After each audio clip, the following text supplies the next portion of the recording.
தேவனுக்கே மகிமை உண்டாவதாக. இந்த புதிய நாளிலும் கர்த்தர் உங்களுக்கு அருளும் ஆறுதலின் மன்னா.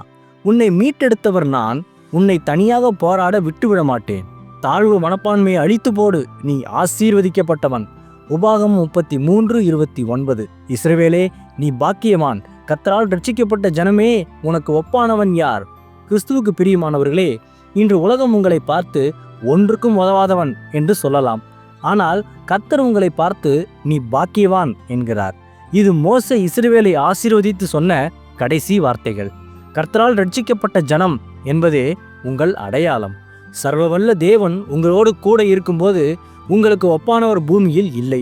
உங்கள் பலம், அழகு, செல்வம் அல்ல, கர்த்தரே உங்கள் மேன்மை. இன்று நீங்கள் சந்திக்கும் தோல்விகளோ அவமானங்களோ உங்கள் முடிவு அல்ல.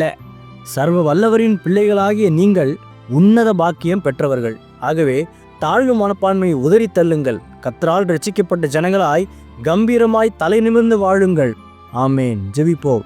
என் அன்புள்ள பரிசுத்த பரலோக பிதாவே, இந்த புதிய நாளுக்காக உமக்கு ஸ்தோத்திரம். கர்த்தாவே, என்னை பாக்கியவானாக மாட்டினீர், அதற்காக உமக்கு நன்றி. நீர் என்னோடு இருக்கும்போது எனக்கு ஒப்பானவன் யாரும் இல்லை என்ற தைரியத்தோடு தாழ்வு மனப்பான்மை நீங்கி உமது பிள்ளையாக கம்பீரமாய் வாழ கிருபை தாரும். இயேசுவே, கடன், வியாதி, மனவேதனை போன்ற போராட்டங்களில் சிக்கி தவிப்பவர்களை நீர் தொட்டு இப்போதே பூர்ண விடுதலை தாரும்.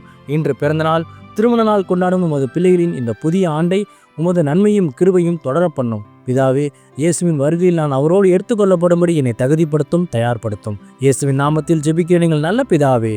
ஆமேன்.